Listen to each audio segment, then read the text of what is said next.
We met many years ago, back in 1993. I had just graduated from high school, and we actually met through some mutual friends. And we started dating soon afterwards, and then we got married in 1998, 5 years exactly after we started dating. We talked about having children, and then 12 years went by. Susan had gone to the doctor because she was having migraines, and I came in and she said, "Why don't we sit on the couch for a minute?" And so I sat down on the couch, and I could tell she had this look, and I said, "You're pregnant." And she said, "Yeah, I'm pregnant." My pregnancy was extremely smooth. It was very textbook. It was very typical. I went to the mid-pregnancy ultrasound. I was halfway through my pregnancy, and they did the anatomy scan, and it was at that point that they saw something was wrong with her heart. It was a little girl, but they couldn't see all the veins of her heart, so we had to go to an at-risk doctor to get a more detailed ultrasound. So I was about 5 months pregnant when we learned a pediatric cardiologist was in on that ultrasound, and they told us that she had hypoplastic left heart syndrome.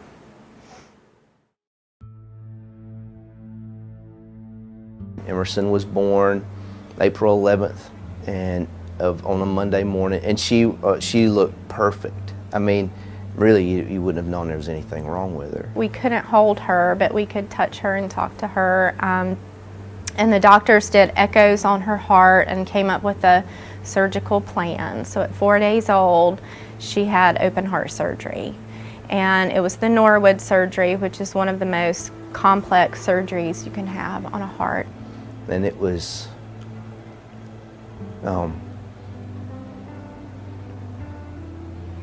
just to know what lay ahead for her. And I wanted to take her place.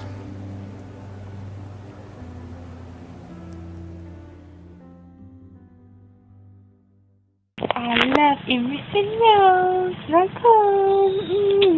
Yeah. At 5 weeks old, she began smiling. We could hold her every day. We could bathe her. We could dress her. Quite honestly, the nurses and doctors became our family. And they just loved on us every day. And we really forgot, I think, that we were in a hospital. She was moved to a private room, and we were hearing, a buzz that the light at the end of the tunnel was coming, and we were going to get to take her home soon. And then she was 2.5 months old, and early one morning, she spit up, and her heart rate started dropping. And doctors started flowing in the room, and I left, and I sat out in the hall. Jason wasn't at the hospital. It was 5:30 in the morning. I called him. Jason came, and we went in, and there were doctors all around her and doing chest compressions, and they said time of death, 6:30 a.m.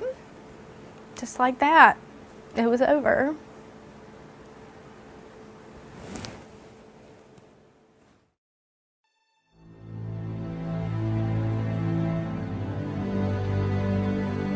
You automatically ask these questions of why, and why.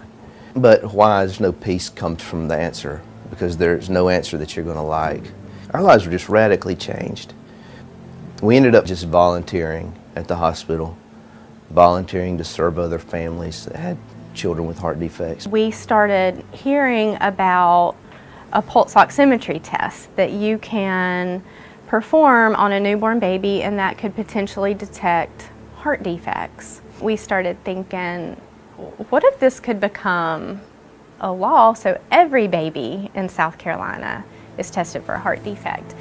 And it probably wasn't a month after that that the American Heart Association called, and they said, would you like to collaborate with us and us work together and see what we can get done with the pulse ox bill? And so we met in December of 2012, and we began having conversations, and it was just a joy working with American Heart Association, seeing the passion that these folks have. And it's not just about, let's get this law passed. It's really a personal level. They wanted to know my story. They wanted to know other people's stories. It was just a joy. And 6 months after we started working together, it was passed, and they named it the Emerson Rose Act. To have our daughter's name attached to something that's going to save children just like her is an honor. And it helps, it prevents other families from experiencing what we have. And so that's part of her legacy.